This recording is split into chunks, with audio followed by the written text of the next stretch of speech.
નમસ્કાર મિત્રો, વિડીયોમાં તમારું સ્વાગત છે। મિત્રો, આજે આપણે ચર્ચા કરવાના કે વરસાદ ક્યારે આવશે।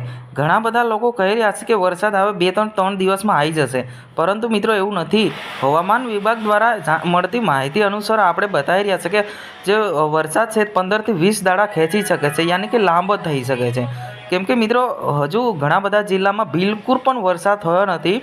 અમુક જિલ્લામાં એટલો વરસાદ થયો છે, આજે ફૂલ વરસાદ થયો છે રાજકોટમાં।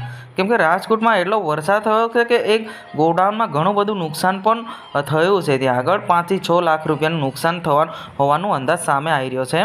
કેમ કે હાલ જોવા જઈએ તો ઉત્તર ગુજરાતમાં બિલકુલ વરસાદ નથી અને મધ્ય ગુજરાતમાં ફૂલ વરસાદ થાય। છોટાઉદેપુર ધરાવે છે જિલ્લો, ત્યાં આગળ ફૂલ વરસાદ થયો છે।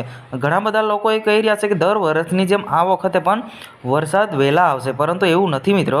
20 દાડા તો કમ્પ્લીટ ખેંચી શકે કે હવામાન વિભાગ દ્વારા મળતી માહિતી અનુસાર બતાવી રહ્યા છે કે આ વખતે હજુ વરસાદ 20 દાડા પછી જ આવી શકે છે। પરંતુ મિત્રો આ તો કુદરતનો ખેલ છે, આપણા હાથમાં નથી કે વરસાદ ગમે ત્યારે આવી શકે છે।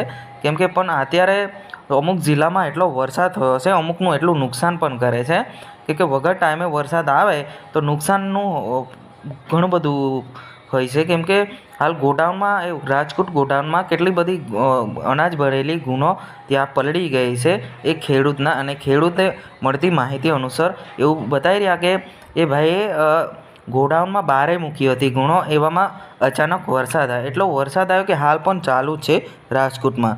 તો મિત્રો આ હતા આજના સમાચાર। હજુ સુધી અમારી ચેનલને સબસ્ક્રાઈબ ના કરી તો સબસ્ક્રાઈબ કરી નાખજો, કેમ કે આપણે એવી જ એકદમ તાજી એકદમ લાઈવ જાણકારી મળતી હોય છે આપણી આ યુટ્યુબ ચેનલની અંદર। તો આ વિડીયોની અંદર બસ આટલું જ। જય હિન્દ, જય ભારત।